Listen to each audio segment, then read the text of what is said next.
Today's video is sponsored by DoorDash. All right, next on the agenda, I need to do a little running around and go pick up some supplies. I need to get some chicken food and a few other things. Levi just got to the house a little bit ago. He's going down to the Woodyard to fire up the split 4 splitter, split a little bit of red oak, and when I come back, I'm going to do a little bit of mowing. I haven't mowed for a couple weeks. It has been dry. I mean, extremely dry. I've actually been complaining about how dry it is, and I know it's just a matter of time before it starts raining every day, and I complain about that, but that's the way it is. Everything kind of depends on the weather. Okay, we are passing American Glass Research, which is probably one of the most talked about and photographed buildings in the United States the last couple weeks. Ring a bell? All right, I got my chicken food. I just stopped at Agway. I got some grass seed, and I also picked something up that I hope is going to work out for me. I got 4 pounds of 7 dust. These are 1 pound containers. This is an insect killer because I noticed down at the Woodyard the other day I had 3 or 4 saw logs that are showing signs of some type of boring beetle, like a post boring beetle. And I'm not sure if this is going to work or not, but I know it can't hurt. It's not the end of the world, but I've got a lot of logs down there at the Woodyard, and I don't want to have some big infestation of insects boring holes through all the logs. So hopefully this will at least slow them down. The solution is to get the stuff sawn into lumber sooner rather than later. Let it air dry for a little bit and then put it in the kiln, and that will kill anything. But I've heard of some guys trying this, and hopefully it works. But bugs, I mean, they're always an issue at the Woodyard between firewood and saw logs. When you stack all those logs up down there, you are just inviting them in, and I'm going to do my best to rid the Woodyard of insects, at least some of them. I've had a lot of people asking when we're going to get the kiln up and running. I don't think it's going to be too long. We've been super busy, but next week, the first of next week, I have a company coming out, the same company, Pole Barns Direct, that built our building. They did the shell. They're coming out, and they're going to give me a price on an addition for the pavilion and also a little chamber, a building for the kiln as well. So I'm excited about that. I had another guy lined up for the addition. I was going to build the building for the kiln, but sometimes you just have to kind of pick your battles and let other people do what they do best. So I'll know more first of next week. If that doesn't work out, we'll go a different direction. But like I said, I just try to pick my battles, get as much done as I can, and I'm starting to learn to focus more on what I do best and let other people take care of the rest. I was saying we need rain. Well, the sure way to get some rain on the way is to stop and wash my truck. Plus, I need to get the brake dust off the wheels again. This Ford, that's my biggest gripe, is the brake pads that they use. I don't need brakes yet, but when I do, I'm definitely going to use a different brake pad. See that?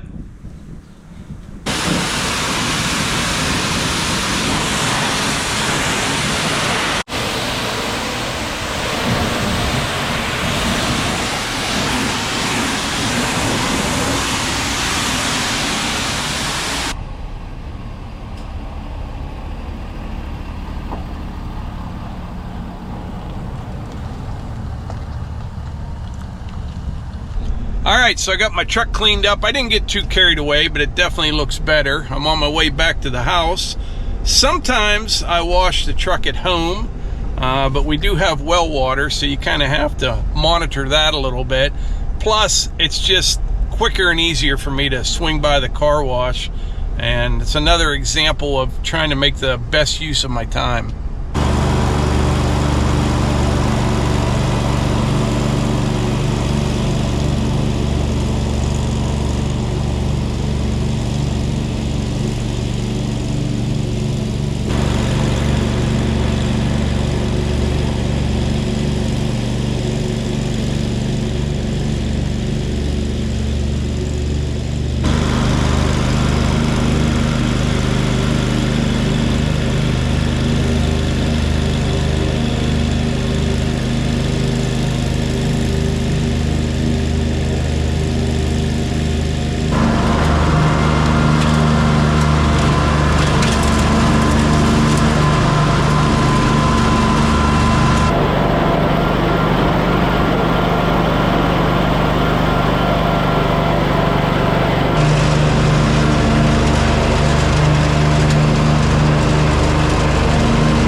So I just got the grass cut, and I want to tell you something. This bank right here, this is the first mower, zero turn, that I have ever used that I could cut that no problem at all.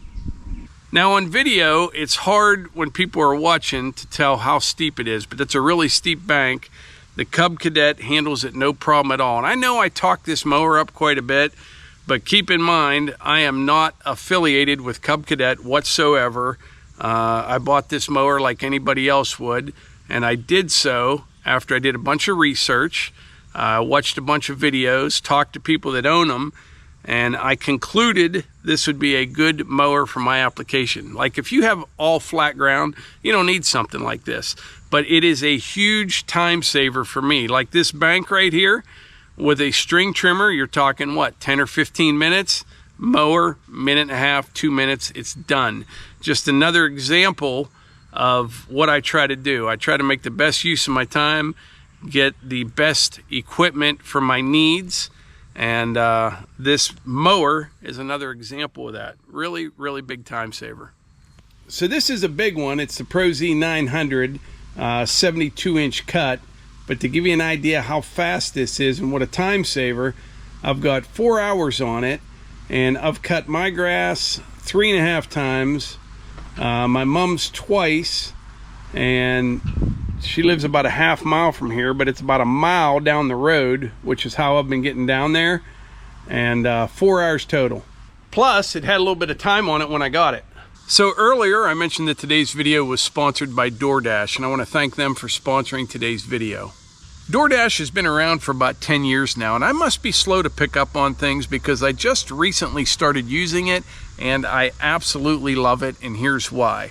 As most of you know, our oldest son, Hunter, he has autism, he's nonverbal, and he likes a good spicy chicken sandwich at least once a day. Now, most days, I can kind of drop what I'm doing, take him, we'll run out, get a sandwich, all's good in our world. However, there's some days where it's nearly impossible. You just have a lot going on, and things are kind of chaotic, and that's where DoorDash comes into play. So I just open up the app, and it is super convenient, super easy. You can pick from fast food, pizza, sandwiches. I mean, you can get stuff for your dogs, apparel, anything you want. Order it up, and next thing you know, Hunter's got a quality chicken sandwich from Sheetz delivered right to our door. Eva has actually been using DoorDash long before me. How do you like it? I love it.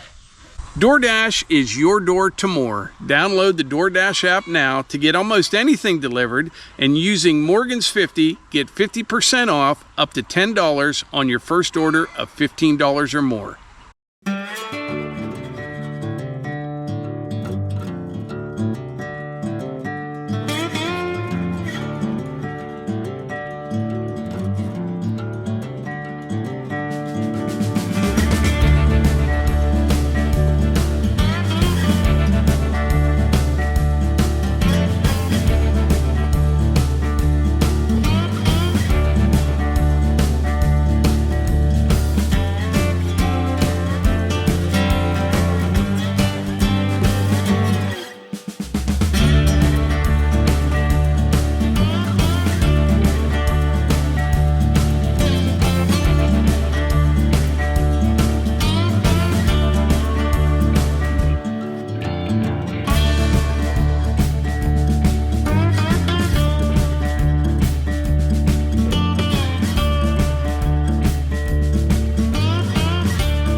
Here are a couple more time savers, the 661 and the 500i.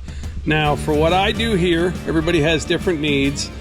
These two saws do everything that I need. I keep a 400 in the toolbox of the truck, mostly for when I go down to the cabin, but these two saws I use all the time. This one, the 500i, more than the 661. In bigger wood, hardwood, 661. Everything else, 500i. Now, I did a video a while back that was interesting. The 500i, I think I was sawing about a 20-inch white oak, okay? The 661 was noticeably faster than the 500i. In softwoods, the 500i was faster than the 661. Reason being, this big 661 has a lot more torque, and the 500i has got so much speed, that's all that I really need in the softwoods. But this is just another example of how I can trim seconds off the day, having good saws. My first good chainsaw that I bought, and it was years ago, and I still have it today, is a Steel 036 Pro. And that saw will do anything that I do down here. These are just faster and take less time, but I need to break that out one of these days, fire it up again. I haven't ran it for probably 2 years, but the last time I used it, it fired right up, still cuts good. And things just evolve over time. And like I said, everything I try to do is to save time in the day. And that all adds up, make the best use of my time. And that's one of the reasons I buy all this stuff is, you know, I've talked about it before. I make a living on YouTube. However, we also sell a lot of firewood. We are selling lumber. We've been starting to sell. We just had a guy here last night. We're going to get the kiln up and running, and we have a lot of things going on. And I'm finally to the point that I've been trying to get to for years, and that is to be able to do a little bit of anything and everything. In other words, I have no idea how long this YouTube thing lasts. I don't know how long I want to continue to do it. I always seem to work off of about a 10-year plan. I never planned on it. That's just kind of how it worked out. I was a blaster now for 25 years, but I worked for different companies for about 10 years at a time. Worked in oil and gas for about 10 years. When I got that job, I thought I had finally made it. That was the first time in my life I ever had paid vacation. It's the first time in my life I had a 401k that my employer contributed to, and I did. I thought I made it. And after about 10 years in oil and gas and driving around in that white truck for 2 or 3 hours to go have a 5-minute meeting, I knew that I wanted more out of life. You know what I mean? At the end of the day, I didn't think I would look back and say, boy, I wish I spent more time driving around in that truck, which led me into the YouTube world. I didn't plan on that. I just started making videos. The channel started to grow.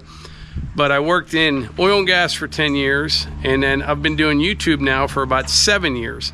I don't know if 10 years is the number on this. We'll have to see. But if it is, at that point, I'll be close to 60. And a lot of people talk about, you know, retirement.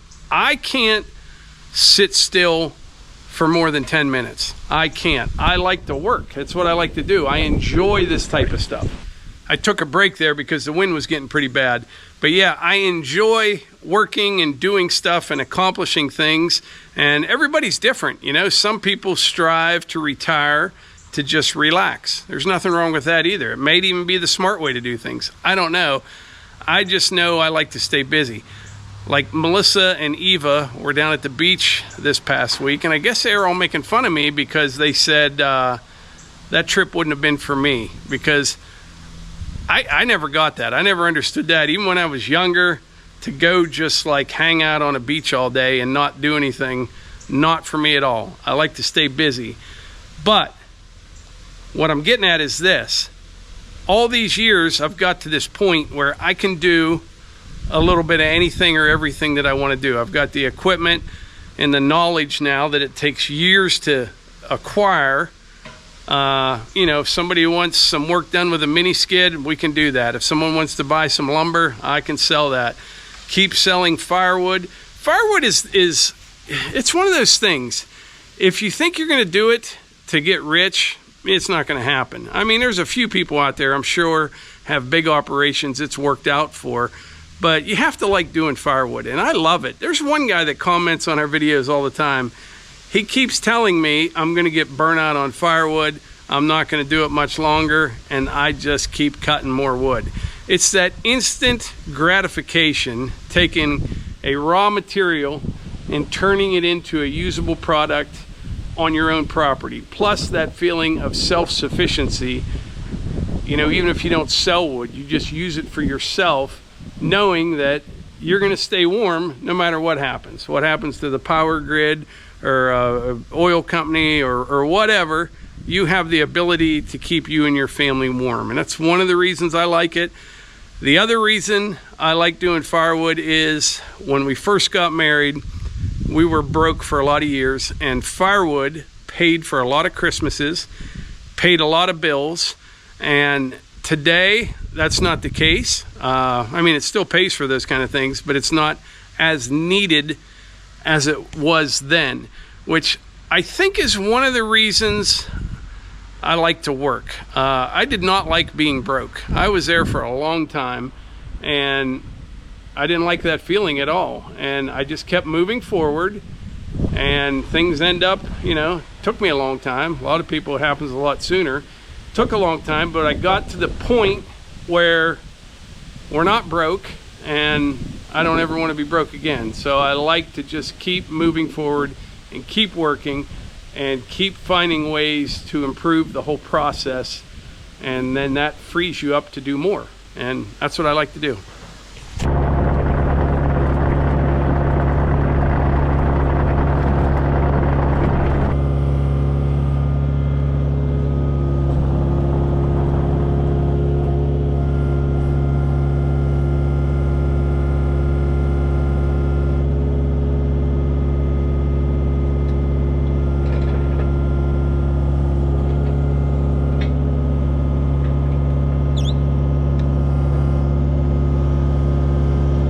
There's another red oak there added to the pile. As soon as I get a few more on there, daughter Eva will come down and paint the ends for me.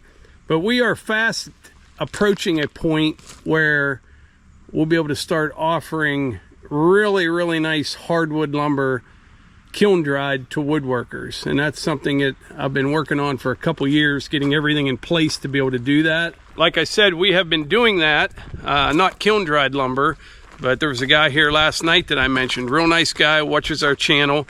And we've picked up a lot of new customers for both firewood and lumber for the channel. And we're gonna continue to do that and grow that. And what I'm thinking is, once we have an inventory build up of good kiln dried lumber, we will take orders. You know, we'll have like 200 board foot packs, 100 board foot packs, maybe some nice real live edge or some nice live edge cherry or walnut that you will see in videos. And then we'll have like a pickup time, you know, like every Saturday between 2 and 4. I don't know all the details yet, but that's what we are working towards. Just keep building all this and growing, and have something that the kids can just take over one day is kind of what the plan is. Levi has been learning a lot. Been running the mill some. He's going to keep learning and growing and figure out the whole business. And it's nice that it will already be kind of up and running, and he can just kind of take it over at some point. And but the whole family's been involved, and that's a good thing. But anyway, I think that's about it for today's video. I appreciate y'all being here, and I will catch you on the next one.